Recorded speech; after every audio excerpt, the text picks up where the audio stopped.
We are students of Aveiro University of Marketing degree. We are doing a joint work with Candelaria and Josué for the company Puertas, Negras, Fruits and Packaging. We hope that with this work we can clarify what a distribution channel is and what it involves and improve the existing distribution channel in the company we are studying. A distribution channel in marketing refers to the path or route through which goods and services travel to get from the place of the production or manufacture to the final users. It has its center, transportation and logical considerations. This can occur in two ways.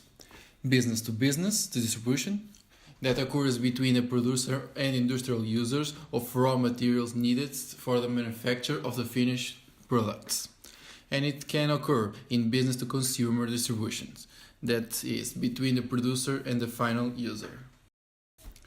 Produced goods and services have to find a way to reach consumers. The role of the distribution channel is to transfer the goods and services efficiently. They can either send to the retail store or directly to the consumer residence. The characteristics of a direct distribution channels are the following. They are expensive to start running, sometimes require significant capital investment warehouse, logistics systems, trucks and driving staff will need to be set up. However, once they are in place, the direct channel is likely to be shorter and less costly than an indirect channel. They are also difficult to manage on a large scale, but it often allows the manufacturer to have a better connection to its consumer base. And on the other hand, the characteristics of an indirect distribution channel are the following. The most challenging part of indirect distribution channels is another party has to interest with the manufactured products and customer interaction. However, the most successful logistic companies are expert at delivering receivables in a way that most manufacturers cannot do.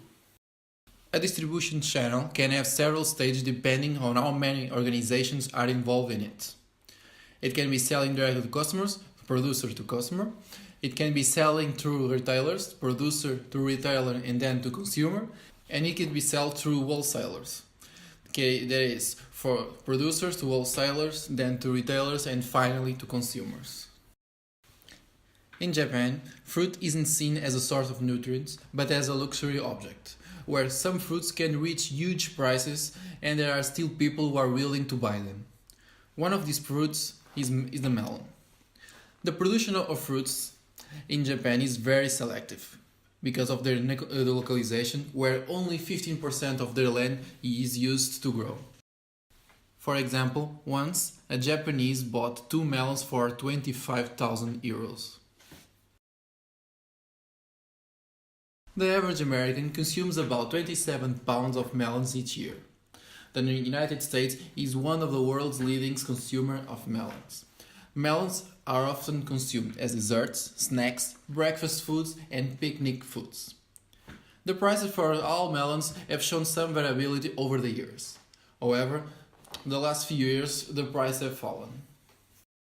As you can see from our graphic, the commercial relationship between USA and Mexico have increased over the last years. The exportation of melons also brings a lot of risks, include salmonella, as you can see on the video that we are going to show. This recent cantaloupe outbreak has been linked to a dozen people in mostly western states tied to Del Monte cantaloupe, and Del Monte has had a recall of now 5,000 cases of their cantaloupes. This is not the first recall that Del Monte's had. In fact, they've had 2 just in the last couple of years. And cantaloupe has an unfortunate history of being something that happens quite frequently, that we see outbreaks and recalls linked to cantaloupe. There have been at least 1 or 2 a year over the last decade. And if you go back further, it's very common to see both salmonella, which has been this outbreak, but also to see E. coli. We've represented people in the past, many elderly in nursing homes who have unfortunately died because of E. coli contaminated or salmonella contaminated cantaloupe. Any bacterial infection is really a problem for the elderly. Cantaloupe is sort of a problematic fruit. It's grown on the ground. It can really literally get contaminated. It's a very rough cover, and so it's got lots of little pores for those bacteria to hold into.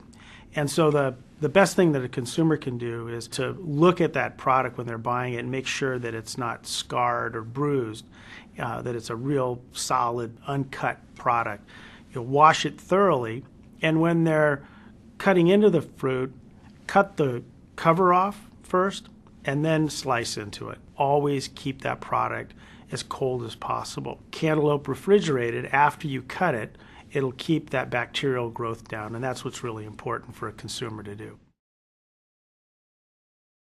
The main goals of Puertas Negras fruit packaging is to increase the product price and to expand, since they are willing to negotiate with other partners.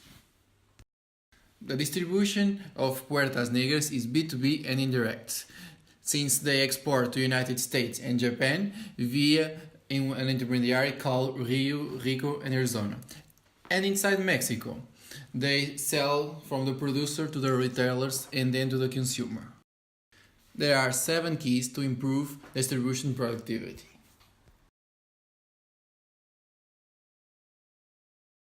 We find it interesting to show an example of success in Portugal, Hortelão. Hortelão received the National Award for Agriculture in 2016.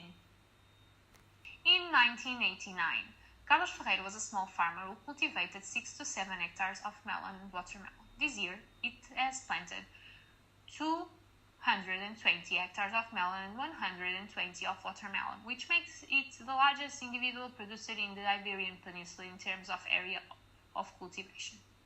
Hortelão was founded in 2005, based in Verdelho in the municipality of Santarém, which quickly became the largest Portuguese producer organization.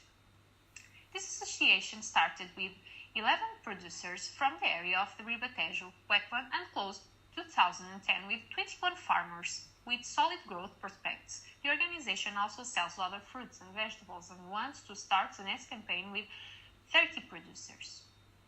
Hortelão is responsible for an area of melon and watermelon cultivation of around 550 hectares, more than 90% of the land cultivated by the sector in Portugal. The next step is the production in Brazil, on a plot of 100 hectares in Limoeiro do Norte, 170 kilometers from Fortaleza, in a region with conditions to harvest from October to March. Sowing is done from August. To work with customer through the year and with the same product. On our case study, we found that the profit margin wasn't enough, so our solution was to negotiate better prices with intermediaries. We also found that they subtract the transport used on the distribution, so our solution was to purchase 2 or 3 trucks for the purpose of distribution by a leasing agreement. The final problem that we found was that they only export to Japan and United States of America, so our solution was for them to try to export to other places like Europe. Share a melon. Give me.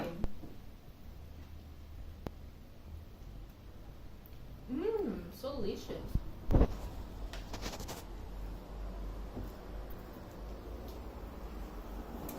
Hi. Where's my melon? Where's Suica? Hey guys, do not tell them. I stole a melon just for me. Bye. Thank you all for your attention. We hope our work was helpful. See you next time. Bye.